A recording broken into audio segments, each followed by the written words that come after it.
CP lessons 10.4 and 10.5 combined, starting with 10.4 inscribed angles. First of all, here is your picture. Here's what an inscribed angle is. You see you have the arc marked here. That's arc AC, calling it circle O.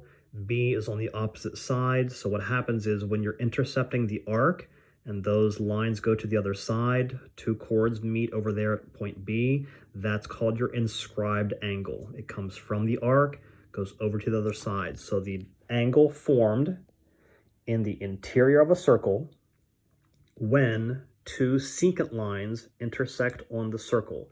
A secant is just an extension. These lines would keep going. That's what secants are. They eventually fall into what are called chords because once they hit the circle, it's a chord here and a chord here. But the extension of those are secants, so that's what that definition is, very briefly.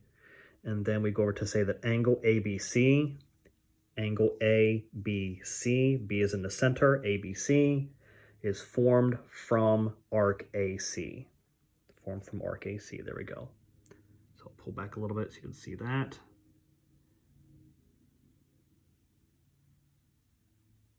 Okay, moving into the second part, it says if an angle is inscribed, then, and let's look at the picture here again quickly. A little bit of a different picture. I labeled them differently. It's arc BC this time. A would be the vertex of your angle. I didn't name the circle this time. You don't have to. But what we want to discover is it's half the measure of the intercepted arc. So the angle here is half of this arc. When we did the previous lesson, the central angle matched the arc. So whatever this was, this was. But since it goes through the whole circle this time, goes to the other side, it's half of that. So angle BAC, again, A is your vertex, angle BAC is half of arc BC. We'll explore a couple of those examples in just a moment. Then it says if two inscribed angles intercept congruent arcs or the same arc, then the angles are congruent. Angle A would match angle B. So what happens here is same arc, two different inscribed angles. So this one goes over here to B, this one goes over here to A. They're formed from the same arc. They have the same origin, but this one goes over here to A, this one goes over here to B. Please try not to get confused about the fact that they're just overlapping for a bit. Try to visualize them as two entirely different angles, CBD and CAD. So angle A and angle B are also congruent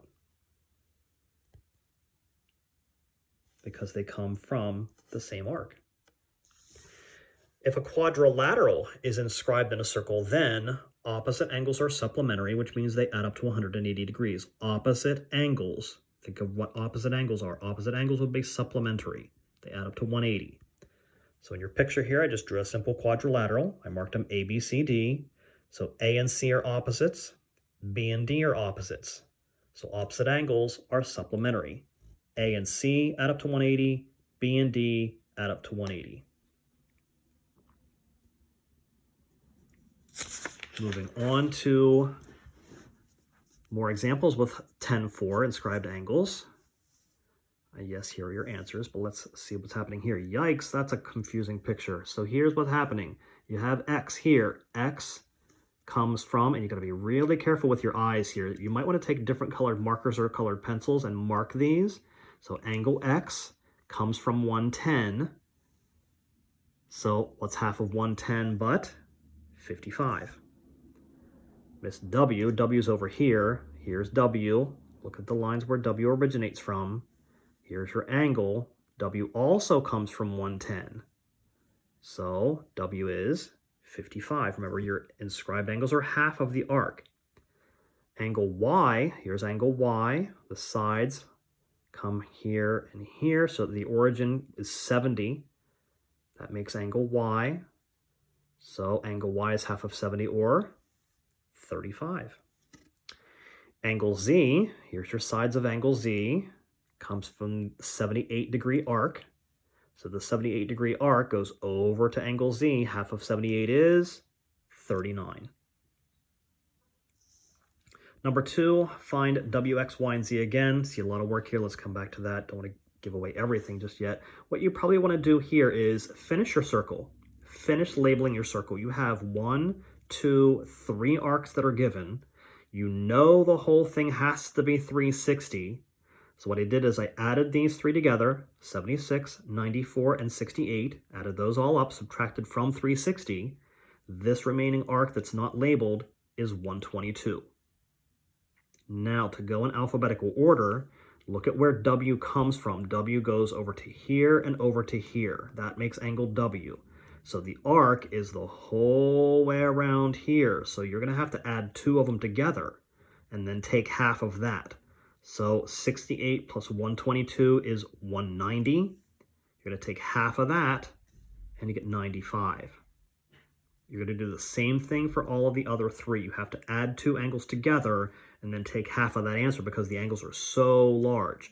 So angle X goes over to here and over to here. So you're collecting all of that arc together, 68 plus 94. That makes your angle X. So half of that is 81. Going to angle Y. Y goes here and here. So the arc goes from M around to L, the whole way over to K. Again, verifying that that makes angle Y. So angle Y are these two added together, 122 plus 76, and take half of that, and you should get 99. Angle Z, here's angle Z, goes over to here and here. So you're looking at these two arcs, 94 plus 76. Take half of that answer, 85. I'll pull back just a moment and let you absorb that information. Please email me if you have questions about this stuff. Reach out, get some help, and you know when to catch me online. I know these can get a little confusing, so please don't be afraid to ask questions. Okay, moving into the last example here, example 3, before we move on to section 5. What happens here is you're given angles 1, 2, 3, and 4. Notice what happens here. These both have X's, these both have Y's. Forgive my mistake there. These have X's, these have Y's. If you go over here to the picture, by all rights, these are right angles. Right angle here, right angle here. So that means each one of these has a 90-degree angle. That's 90, that's 90. So of these two triangles, angles 1 and 2 also have to add up to 90. Angles 3 and 4 also have to add up to 90, because what you're looking at is not asking where I got the 90 degrees from in the first place. How did I know that? Well, I have a diameter. That diameter is the hypotenuse of my triangles. And remember, an inscribed angle comes from the intercepted arc. The intercepted arc would be your 180. So therefore your inscribed angle is 90. So that's why I know that these are 90s. They come from the 180 here, that intercepted arc. Inscribed angle, 90 degrees, 90 degrees. Same reasoning. So that's why 1 and 2 have to add up to 90, 3 and 4 have to add up to 90. So you're just going to do some simple algebra problems. So set everything equal to 90 to solve for y. Y is 9. Give you a few moments there to capture that, or pause the video. And same with your x's, add everything up to 90, solve for x, x is 13. Okay, moving on to lesson 5, talking about tangents. Here's your picture. Notice that you have something going past the circle, it hits it at 90 degrees. So I have circle C, that's called a tangent. So it's tangent to A. And let's explore the definitions. A line that touches a circle at exactly 1 point. Note the radius is always perpendicular to the line tangent at the point of tangency. The radius is always perpendicular to the tangent at the point of tangency. So I have circle O. Point of tangency is P. My actual tangent is line QR, tangent QR.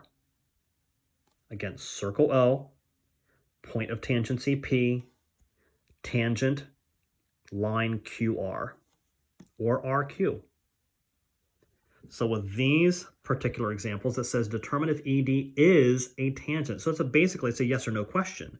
Is that line, is this line here tangent to the circle? What you're going to do is you're going to run your hypotenuse equals your side squared. That's going to be your Pythagorean theorem. If it's a Pythagorean theorem, if that works out, what that means is you have a 90-degree angle, because that's what Pythagorean theorems work with. They work with right triangles. So if you have a right angle, if everything works out and everything balances, then yes, that is indicative of that being 90 degrees, and therefore, yes, if that's 90 degrees, that has to be a tangent. So let's explore. 4 squared plus 3 squared, is that equal to 5 squared? 16 plus 9 is 25, equals 25, yup. We have a validation that that is now a right triangle, which means that has to be 90 degrees. If that's 90 degrees, that has to be a tangent, because that's what tangents do. They meet at 90 degrees. They meet your circle at 90 degrees. Second example, 8 squared plus 4 squared, is that equal to 9 squared? 4 squared is 16, 8 squared is 64, is that equal to 81? No, it's not. 80 does not equal 81, so line DE is not a tangent. It does not meet at 90 degrees. It does not constitute a right triangle. And the ice cream cone theorem, called so because it looks like an ice cream cone. So it says when two segments are tangent to a circle from the same point outside the circle, then the segments are congruent. So all that says is AB is congruent to AC. AB is congruent to AC. Okay? With the example, if they're equal, then set them equal. That's all you have to do. Set them equal and solve. X should be 8. This one's a little more complex, but you have 2 here, 2 here, and 2 here. Let's just take it a step at a time. These two, set them equal and solve. Set them equal to each other, solve for y. Y is 6. If these are equal, that's an automatic 2. Then AB over here is just y minus x. Well, 6 minus 2 is 4.